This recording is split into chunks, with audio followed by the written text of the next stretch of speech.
नमस्कार। ब्रेक के बाद केकेडी न्यूज में एक बार फिर आपका बहुत बहुत स्वागत है। मध्य प्रदेश की कुछ खास खबरों की तरफ रुख करते हैं। खबर भोपाल से आई है, जहां पर लव जिहाद के मामले में एक नया मोड़। राजधानी भोपाल के किन्नर भी उतरे मैदान में। देविका रानी किन्नर ने कहा कि ये घटिया मामला है। आलोक शर्मा के द्वारा दिए गए इस बयान से हम संतुष्ट हैं, उनकी नसबंदी तो करना ही चाहिए। साथ ही साथ उन्होंने राजधानी भोपाल के सभी अधिवक्ताओं से निवेदन भी किया है कि इन जैसे अपराधियों की कोई भी अदालत के अंदर पैरवी ना करे, जो हिंदू बहन बेटियों के साथ अन्य और अत्याचार कर रहे हैं। साथ ही उन्होंने ये भी बयान दिया कि इसके पीछे जो मुख्य आरोपी हैं, जो रुपए देते हैं, जो इन्हें पनाह देते हैं, उन्हें भी सख्त से सख्त सजा दी जाए। अब जिहाद का जो मामला है बहुत घटिया मामला है, जिसमें हमारी हिंदू बहन बेटियों के साथ जो किया जा रहा है बहुत घटिया किया जा रहा है। मैं तो ये भोपाल के वकीलों से, पूरे वकीलों से हाथ जोड़ के निवेदन करूंगी कि इन लोगों की तो सुनवाई हो ही नहीं, कोई इनका केस करे नहीं। और जो हमारे आलोक शर्मा जी ने कहा गया था कि इन लोगों की नसबंदी की जाए, इनकी नसबंदी तो करनी चाहिए 100%।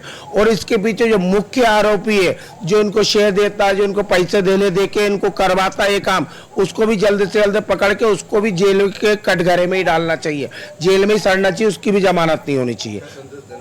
संदेश जैना मेरी हिंदू बहन बेटियों से यही कहना चाहूंगी, बेटा किसी की बातों में ना फंसे, किसी की मीठे मीठे बोलों में ना फंसे। अगर कोई आपको ब्लैकमेल करता है, डराता है, धमकाता है, तो आप अपनी फैमिली से ये बात का जरूर बात करें इस चीज में। और नहीं तो मैं आपकी अपनी देवी रानी मुझसे संपर्क करें। जय श्री राम, जय माता दी, राम राम। अब जिहाद का जो मामला है बहुत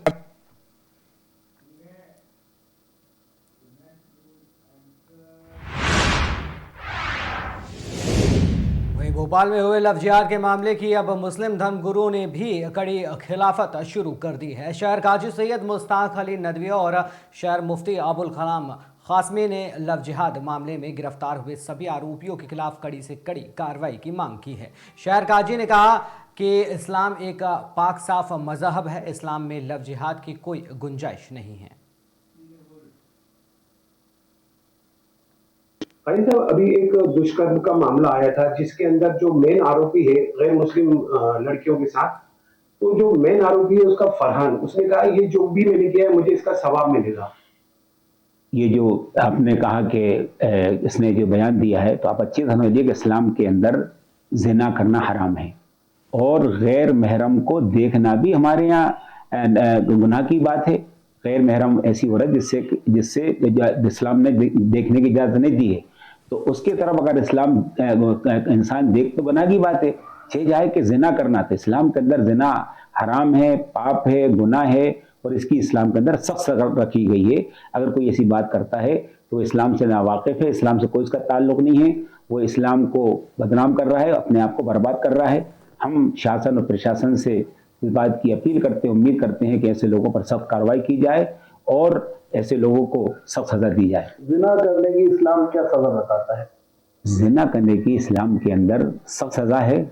अगर जिना करने वाले शादीशुदा हैं, उन दोनों ने शादी हो चुकी है, तो उनका रजम किया जाएगा। रजम का मतलब ये है कि उन दोनों को पब्लिक प्लेस पर खड़ा कर कर पत्थर मार मार कर उनकी जान ली जाएगी। और अगर वो गैर शादीशुदा हैं, यानी उन दोनों की शादी नहीं हुई है, तो फिर उनको पब्लिक प्लेस पर आम लोगों के सामने 100 कोड़े लगाए जाएंगे। इस्लाम ने जिना को हराम किया है और उसकी बड़ी सख्त सजा की है। और गैर महरम की तरफ देखना भी इस्लाम ने नाजायज करार दिया। जैसे कि आजकल माहौल चल रहा है, गैर मुस्लिम और मुसलमान लड़के लगातार इसी तरह की खबरें भी बराबर चल रही हैं, उसको लेकर कहते हैं। हम तमाम हमारे चैनल वालों से, इलेक्ट्रॉनिक प्रिंट मीडिया से कहना चाहते हैं, बराए मेहरबानी कोई ऐसी खबर को शाये ना करे कि हमारे मुल्क और हमारे देश और प्रदेश का अमन अमान खतरे में पड़े।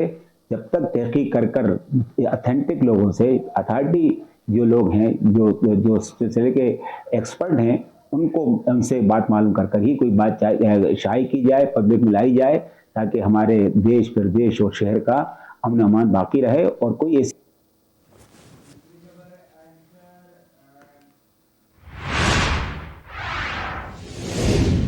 रुक करेंगे भोपाल की अगली खबर की ओर। राजधानी भोपाल में गिट्टी से भरे डंपर ने एक बाइक सवार युवक को जोरदार टक्कर मार दी, जिसे युवक गंभीर चोटें भी आईं। लोगों ने बताया कि कलियासोत से अमरनाथ जाने वाले रास्ते से करीब रोज 80 चक्कर डंपर रोजाना चलते हैं। माइनिंग विभाग, पुलिस विभाग, यातायात विभाग के संरक्षण में खुलेआम नियमों का उल्लंघन होता है, जिससे आए दिन हादसे होते रहते हैं। इसके बावजूद शासन प्रशासन इस पर कोई कार्रवाई नहीं कर रहा है। बता दें, मामला ज्यादा हाईलाइट होने पर और जनता के सड़कों पर आने पर मीडिया के द्वारा प्रमुखता से मुद्दा उठाने पर ही शासन प्रशासन दिखावे की कार्रवाई करके चुप बैठ जाता है, जिसका खामियाजा आम जनता को किसी अपने को खोकर भुगतना पड़ता है। नाम लवलीन है, मैं यहाँ से गुजर रही थी। ये बच्चा जो है शुक्ला जी का है और अगस्तस्य में रहता है। ये नीचे गिर गया था, हम लोगों ने एम्बुलेंस बुलाया। देखिए, विडंबना ये है कि एम्बुलेंस अभी तक नहीं आई है। वो तो फोर्सिबल, हमने उसको बोला कि हिम्मत करो, हम बाहर निकालेंगे। हमने चादर का स्ट्रेचर बनाया और उसके ऊपर उस बच्चे को लिया, फंदे बनाए हाथ के, और जेंट्स ने सबने उठा करके उसको फूल जैसे 4-5 लोगों ने ऊपर लाया। ये डंपर कितने चलते रहते हैं? ये डंपर निरंतर चलते हैं, बेलगाम डंपर है। किसी भी वक्त यहाँ से गुजरते हैं और हम लोगों को बहुत तकलीफ होती है और अंधाधुंध चलते हैं। अंधाधुंध चलते हैं, ये बात तो सही है। और परमिशन कायदे से इन डंपरों को रात के 11:30 या 12 बजे के बाद मिली थी, और ये कोई हाईवे नहीं है जहाँ से ये एंट्री कर रहे हैं। ब्लॉक का रहवासी हूँ, सागर ग्रीन हिल्स का, और अभी नीचे बहुत ही दर्दनाक हादसा यहाँ पे देखा है। मेरा नाम रंजन सिंह है, और यहाँ पे जो डंपर चल रहे हैं दिन रात कम से कम 80 से 100 की स्पीड पे भाग रहे हैं। किस परमिशन से भाग रहे हैं, कैसे भाग रहे हैं, किसी को नहीं पता। जान माल का जो नुकसान होने की संभावनाएं बनी रहती है। और आज हमने प्रत्यक्ष रूप से अपने पड़ोसी का एक्सीडेंट यहाँ पे देखा, जो अत्यंत दुखदायक है और पीड़ादायक है। इस तरीके की संभावना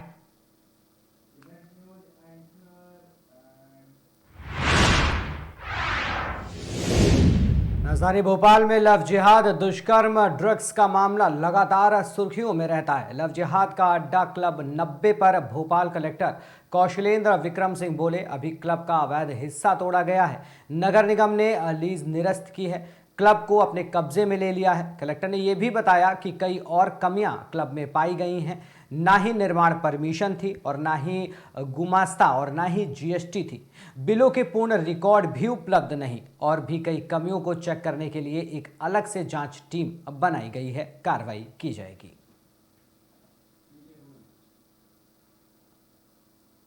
ये जो अवैध हिस्सा था उसको हम लोगों ने जो है तोड़ दिया है, और नगर निगम ने लीज भी निरस्त कर दी है, और नगर निगम ने अपने कब्जे में लेके उसको सील कर दिया।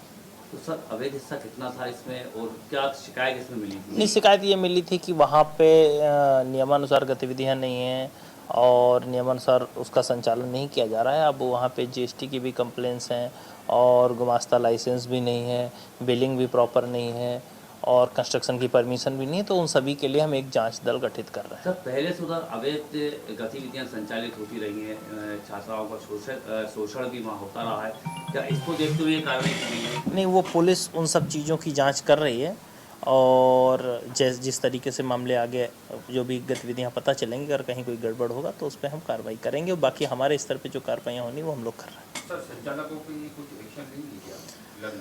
हाँ, वो हम जांच करा रहे हैं। अभी तो हमने उसको जो फिजिकल पोजीशन ले लिया है, अब हम उसके लिए एक जांच टीम गठित कर रहे हैं। ये जो अवैध हिस्सा था उसको हम लोगों ने जो है तोड़ दिया है, और नगर निगम ने लीज भी निरस्त कर दी है, और नगर निगम ने अपने कब्जे में लेके उसको सील कर दिया। तो सर, अवैध हिस्सा कितना था इसमें और क्या शिकायत इसमें मिली थी? नहीं, शिकायत ये मिली थी कि वहाँ पे नियमानुसार गतिविधियाँ नहीं हैं और नियमानुसार उसका संचालन नहीं किया जा रहा है। अब वहाँ पे जीएसटी की भी कंप्लेंट्स हैं और गुमास्ता लाइसेंस भी नहीं है, बिलिंग भी प्रॉपर नहीं है, और कंस्ट्रक्शन की परमिशन भी नहीं है। तो उन सभी के लिए हम एक जांच दल गठित कर रहे हैं। सर, पहले से उधर अवैध गतिविधियां संचालित होती रही हैं, छात्राओं का शोषण भी वहाँ होता रहा है, क्या इसको देखते हुए कार्रवाई की गई है? नहीं, वो पुलिस उन सब चीज़ों की जांच कर रही है, और जिस तरीके से मामले आगे जो भी गतिविधियां पता चलेंगी, अगर कहीं कोई गड़बड़ होगा तो उस पर हम कार्रवाई करेंगे।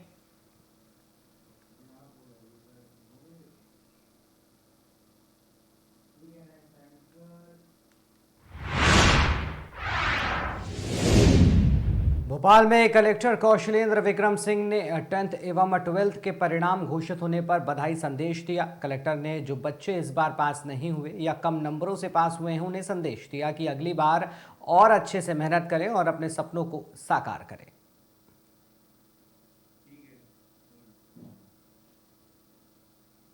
जिन भी बच्चों ने 10वीं में और 12वीं में श्रेष्ठ प्रदर्शन किया है उन्हें हमारी तरफ से ढेर सारी शुभकामनाएं। वो अपने जीवन में आगे बढ़ें और अगर कोई किसी कारणवश आशा के अनुरूप प्रदर्शन नहीं कर पाया तो उसे निराश होने की ज़रूरत नहीं है। ज़िंदगी कहीं खत्म नहीं होती। आप सभी लोग बच्चे और मेहनत करें और अगले साल सर्वश्रेष्ठ परिणाम प्राप्त करें। जिन भी बच्चों ने